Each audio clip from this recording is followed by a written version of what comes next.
Hi everyone, welcome to today's video. So I just quickly wanted to share with you a couple of stationery fails from this year.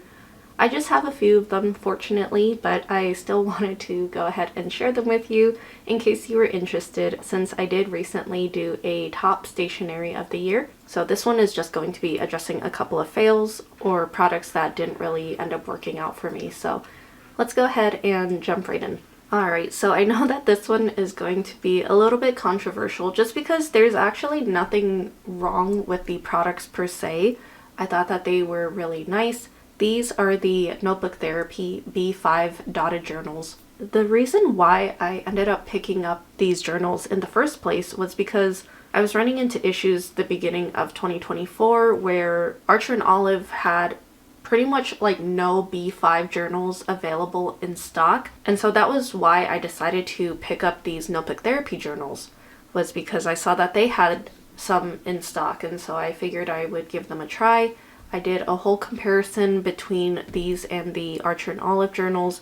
If you are curious, I'll go ahead and link that here, but the reason why I'm considering these to be failed products this year is because this was the only time that I was ever able to purchase B5 journals from Notebook Therapy. Ever since this very first order that I placed, I believe back in like January or February, then for the longest time they just never had any B5 journals in stock. So I was running into the same issue that I was having with Archer and Olive, where I just wasn't able to get any B5 journals for a very long time. And as you may have seen on my channel, that was the bullet journal size that I preferred. So the fact that I wasn't able to get my hands on the B5 journals pretty much anywhere that would meet my criteria, then it just ended up being a huge headache. And thankfully, eventually, Archer and Olive did come out with more B5 journals, so I was able to stock up on those. And I do believe recently, within the past like month or two, that Notebook Therapy started stocking a few B5s again. With all that being said, that's why I'm considering that to be like kind of a fail, just because I was never able to get my hands on more Notebook Therapy B5 journals ever since my first order when I really needed them. So that's the explanation for why these are in this video. So the second item that I want to share is a recent purchase, but it was enough for me to want to include in this video, and it's not the pens inside, it's actually this case that I got from Archer and Olive during their Black Friday sale. The reason why I'm considering this to be a failed product is I don't know if you can tell just how off-centered this ampersand Archer and Olive logo is on this case. So I would imagine that it's supposed to be like lined up with these handles here on the drawers. I would imagine that it's supposed to be lined up with it first off, so it should be a little bit more to the right. And also, I feel like it's a little too low. I am considering this to be a failed product just because, like, what is this? Like, why is the only thing that identifies this as an Archer and Olive product, why is it so off-centered? And another thing that just bothered me about this was that this wasn't like a clearance item by any means. It was advertised on sale for their Black Friday, but it was more so like they were bringing it back because it was either like a product that they sold before, or it was like part of a subscription box or something. And so they were advertising that they were bringing this item back so that it could be part of the Black Friday sale, and to discover that the logo is way off. Like, I don't know if this happened with any other acrylic cases that people ordered, but I thought that it was enough to warrant it being in this video, just because when I first laid eyes on it, I was just like, what the heck? But just to be clear, I mean, it's only the logo that was disappointing. I mean, like, it obviously holds pens just fine. The drawers work about as well as you could hope. I mean, it's acrylic and they can all like slide out completely,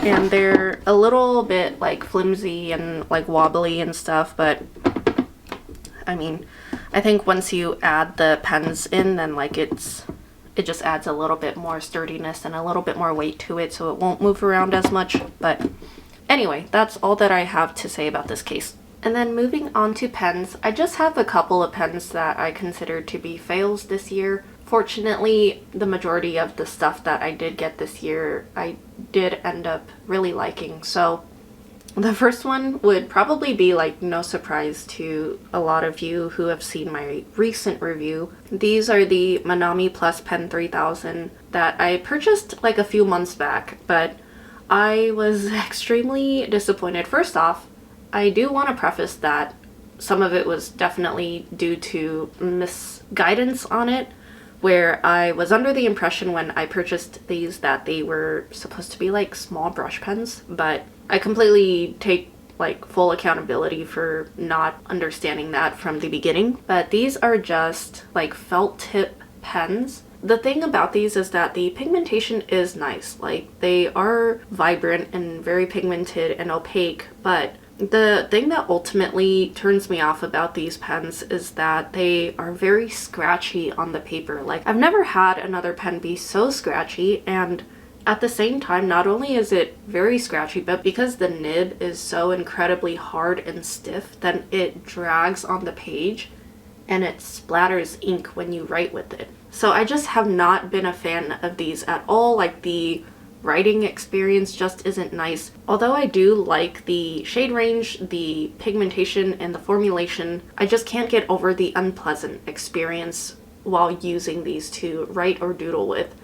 It's just way too scratchy, and I don't like having the ink splatter on the page to where it just doesn't look clean in the end, unfortunately. So these have definitely been a huge disappointment for me this year. And the last item that I will be sharing with you as part of my failed products this year are, unfortunately, these new Zebra Mildliner Mix pens. So again, I purchased these around the same time that I purchased the Manami Plus pens that I just talked about. So they're only like a few months old. So just right off the bat, I honestly just wasn't that crazy about them. The fact that you get only 6 shades and they all have like some sort of like either pink or purple shade in the mix, I just feel like there's too much overlap. And that's to say if they worked as intended, because they're supposed to create some sort of gradient effect.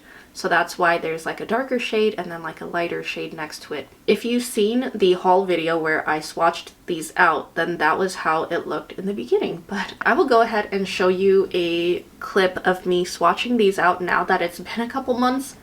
But they've just ended up mixing and blending to be one color. And unfortunately, like 2 of the colors are basically the same. It's kind of like this soft orange shade.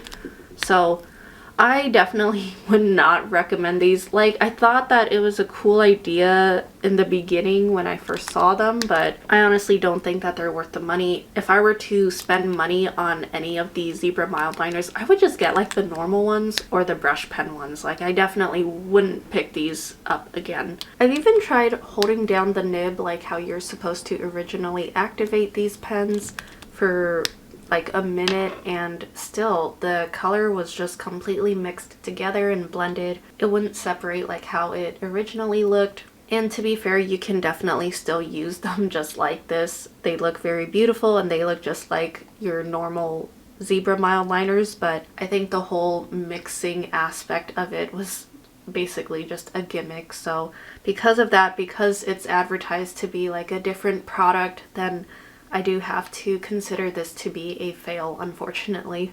So yeah, that was it for all of my failed products of 2024.